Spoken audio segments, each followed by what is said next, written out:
Tidak ada manusia yang sempurna. Pasti sepanjang kita bukan nabi dan rasul pernah berbuat salah, itu pasti.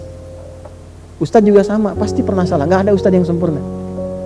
Makanya sering saya katakan, kalau belajar dari ustadz manapun, sepanjang itu baik, ambil kebaikannya. Kalau tak sepakat, sudah ditinggalkan saja.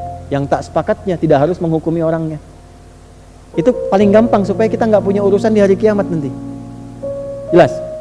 Karena sepanjang manusia bukan nabi, bukan rasul, pasti punya apa? Salah. Nggak ada yang sempurna.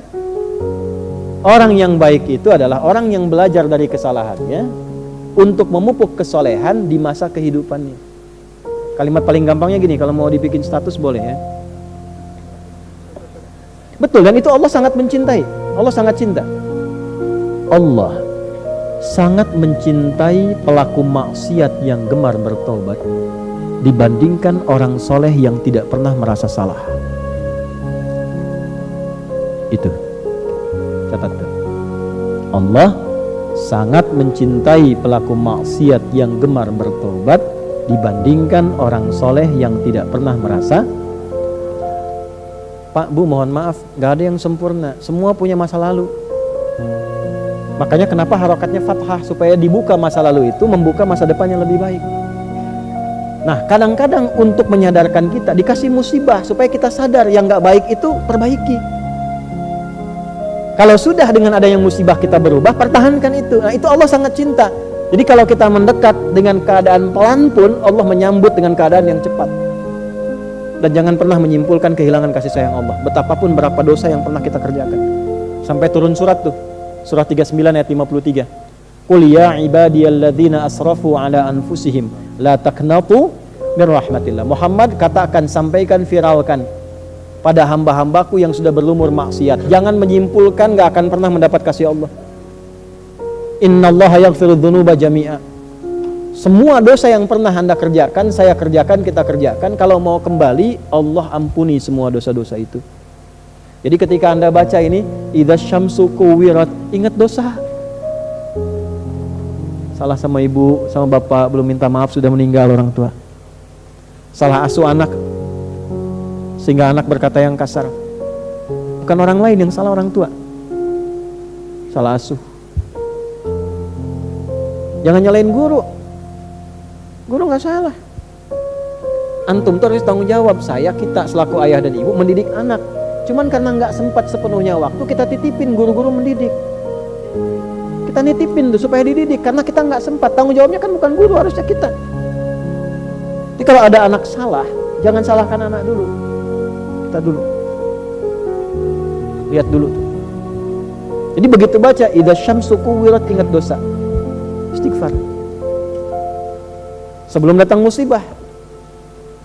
Atau yang kedua, musibah kecilnya. Ya, musibah kecil dari ajal itu tiba kematian. Musibah besarnya kiamat. Kalau sudah kiamat gak bisa dirawat.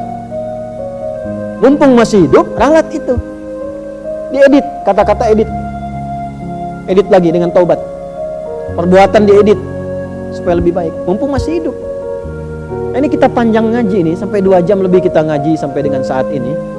Kesimpulan ini mesti dapat. Kalau sudah dapat seperti itu, iman makin menguat. Ada puncak harapan kepada Allah. Begitu istighfar sudah muncul, dosa diperbaiki, tanda dosa itu dihapuskan oleh Allah, diterima taubatnya, berubah perilakunya menjadi baik. Salah satu tanda.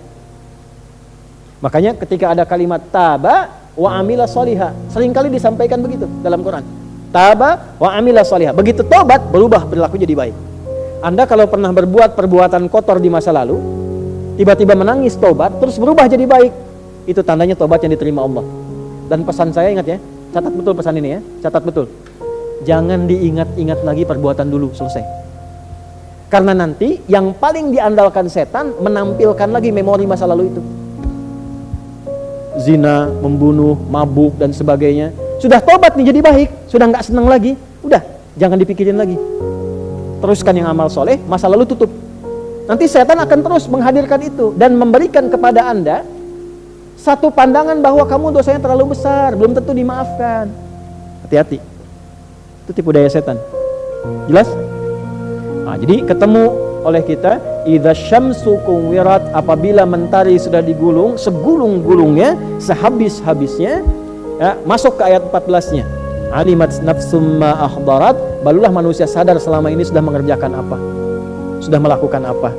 Bawa situasi kecilnya, tiap kali lihat matahari syukuri nikmat kepada Allah. Terima kasih ya Allah. Taubat kita kepada Allah akan dosa-dosa, perbaiki diri kita sampai menghadirkan amalan yang kita pede kita bawa pulang untuk meninggal. Jadi kalaupun meninggal siap.